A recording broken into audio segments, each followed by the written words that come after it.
आदाब, मैं फारूक खान, संपादक इकरा पत्रिका। थार न्यूज़ इकरा पत्रिका के इस चैनल में आपका स्वागत है, आपका इस्तकबाल है। आज का ये एपिसोड हम जो बना रहे हैं, राजस्थान के अंदर जो 5 विधानसभा सीटों पर जो उपचुनाव होने जा रहे हैं, कुछ दिनों बाद, कुछ महीनों बाद होंगे।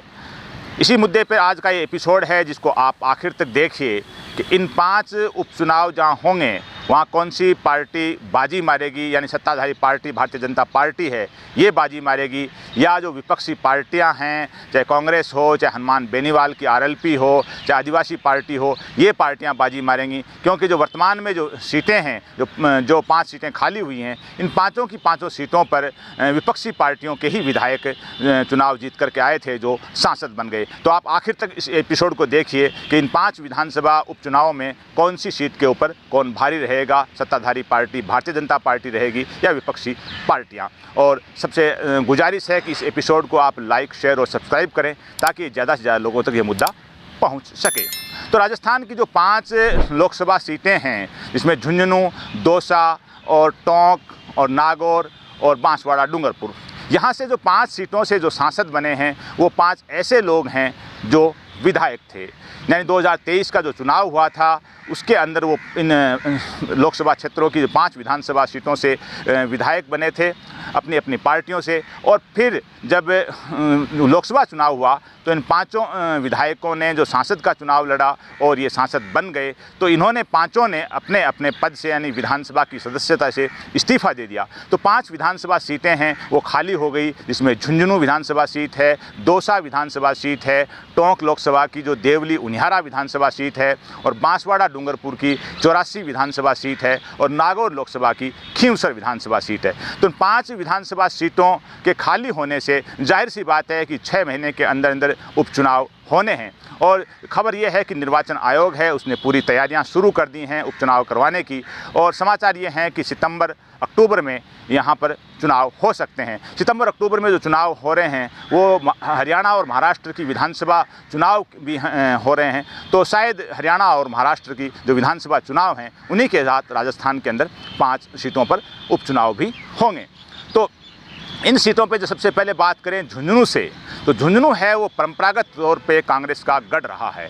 यहाँ से ब्रजेंद्र ओला जो सांसद थे, और ब्रजेंद्र ओला इसमें विधानसभा में विधायक थे कांग्रेस पार्टी से, और उन्होंने झुंझुनू लोकसभा से लोकसभा का चुनाव लड़ा और सांसद बन गए। तो वो सीट है झुंझुनू है, वो ब्रजेंद्र ओला के कारण खाली हो गई।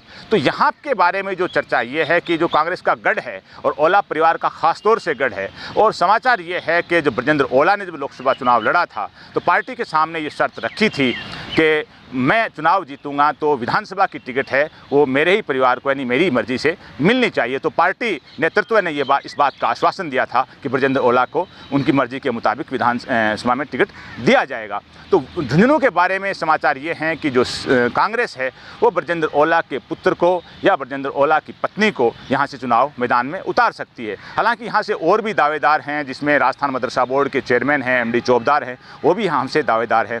जहाँ तक भारतीय जनता पार्टी की बात है तो भारतीय जनता पार्टी चाहेगी कि कांग्रेस का ये गढ़ है वो जीता जाए।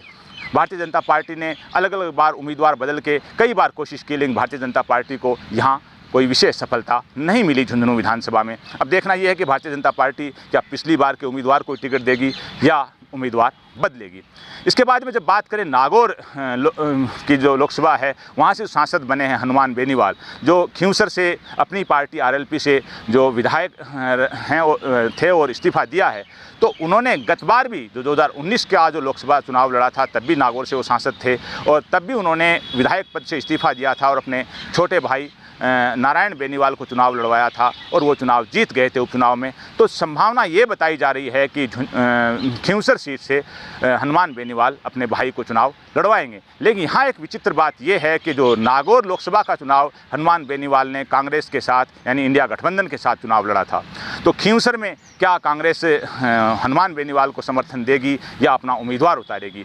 वो इसलिए कि जो कांग्रेस ने जो पांचों विधानसभा हैं यहाँ के चुनाव की तैयारी के लिए जो कमेटियों का गठन किया है, तो पांचों में कांग्रेस ने अपनी कमेटियों का गठन कर दिया है। झुंझुनू में, खींवसर में, दौसा में, चौरासी में, देवली उनिहारा में, पांचों पे कर दिया है। तो इससे ये है कि कांग्रेस है वो भी खींवसर से, चौरासी से वहाँ अपने सहयोगी दलों को समर्थन देने की बजाय वहाँ से चुनाव लड़ने की तैयारी कर रही है, ऐसी भी समाचार हैं। तो वहाँ जो एक तरह का ये है कि कांग्रेस अगर मैदान में उतरेगी तो हनुमान बेनीवाल की पार्टी का उम्मीदवार और कांग्रेस का उम्मीदवार और भारतीय जनता पार्टी का नहीं, यहाँ त्रिकोणीय संघर्ष हो सकता है।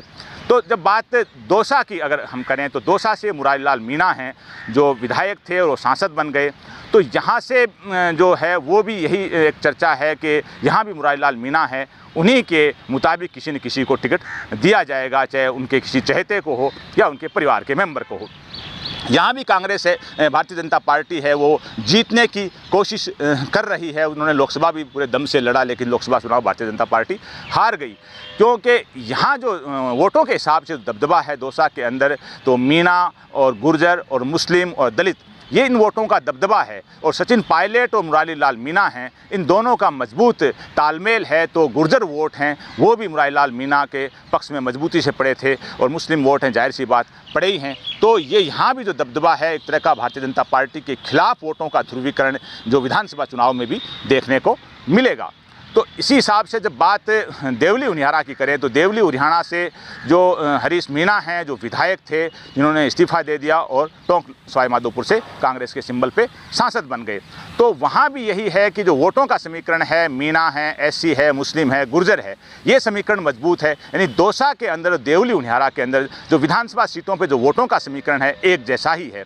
और मुरारीलाल मीणा जिस तरह से सचिन पायलट खेमे के माने जाते हैं, वैसे ही हरीश मीणा हैं वो भी सचिन पायलट खेमे के माने जाते हैं। और गुर्जर वोट हैं, मीणा वोट है, एससी वोट है, मुस्लिम वोट है, ये एक तरह का एक तरफा यहाँ पड़ने की पूरी तरह से संभावना है, जिसकी सियासी चर्चाएं धरातल पर पड़ी हैं। तो यहाँ भी कांग्रेस की स्थिति है वो मजबूत है। और जहाँ तक टिकट का मामला है तो यहाँ भी चर्चा यही है कि हरीश मीणा की मर्जी के मुताबिक टिकट दिया जाएगा और सचिन पायलट का इन सब की पीठ पे हाथ रहेगा। तो दौसा और देवली उनिहारा में कांग्रेस मजबूत स्थिति में है। झुंझुनू में जैसा कि हमने बता दिया स्थिति मजबूत पहले से है।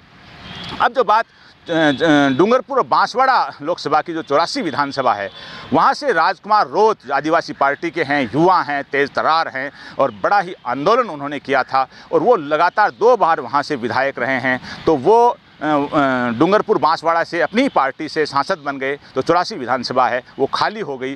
तो जाहिर सी बात है 84 विधानसभा पे जो चुनाव होगा तो वो आदिवासी पार्टी का वहाँ पलड़ा भारी है और राजकुमार रोत के ही किसी नज़दीकी आदमी को उनकी मर्जी से वहाँ से आदिवासी पार्टी मैदान में उतारेगी। कांग्रेस ने उनको समर्थन तो दिया था लोकसभा चुनाव के अंदर, लेकिन साथ में कांग्रेस ने जिस उम्मीदवार को उतारा था उसने अपना पर्चा है वो वापस नहीं लिया और जिस कारण कांग्रेस का उम्मीदवार भी मैदान में था। अब देखना यह है कि 84 विधानसभा पे खींवसर की तरह क्या कांग्रेस मैदान में आएगी या राजकुमार रोत की पार्टी को, आदिवासी पार्टी के उम्मीदवार को समर्थन देगी।